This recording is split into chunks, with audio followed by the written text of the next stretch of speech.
This is a review of the Cub Cadet ST100 22-inch wheeled string trimmer that I purchased from Power Equipment Direct. One word about Power Equipment Direct: I researched these string trimmers for quite a while and found the best price at Power Equipment Direct. I also paid zero shipping costs and zero tax cost. It arrived at my door within 3 days of ordering it via FedEx. This string trimmer I ordered because I need to be able to cut heavy-duty weeds and brush in fields like this. Obviously, I'm not going to do this whole field with that, but around our farm we need this string trimmer to go around the edges of the field. And so I wanted a string trimmer with a little bit bigger wheels, and this Cub Cadet has 14-inch wheels versus 12-inch on some other models. The Cub Cadet came fully assembled. All I had to do was put the handle down, put the pull cord in the place right there where it's made to go, and fill it with gas and oil. I am very happy with this Cub Cadet so far. You can tell, obviously, I have been using it. It's quite dirty already. It really cuts down very big weeds up to over an inch in diameter, unless they are really woody weeds.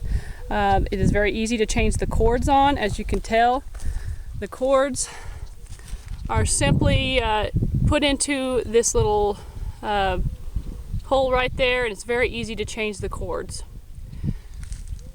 I did find that the cords were rather expensive, those square ones, so I did also purchase some different kinds of cords that were this round cord, which is supposedly the same diameter.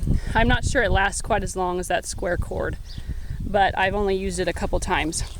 I also found I'm going to walk around it so you can kind of see the different angles. I also found with this trimmer, I'm a woman, obviously, middle-aged, and I wanted something that I would be able to run sufficiently. And the reviews said that many older people were able to run this machine. I have found it is a little bit tough to maneuver in big, heavy brush and uneven terrain, despite the bigger wheels. I'm not a big framed woman, but I am able to manhandle this thing. It is not as easy to pull as my Craftsman push-behind lawnmower. So if you have trouble pulling to start an engine, you might want to consider one that has an electric start, even though those are quite a bit more expensive, as I researched and was looking at those, but they are much more expensive.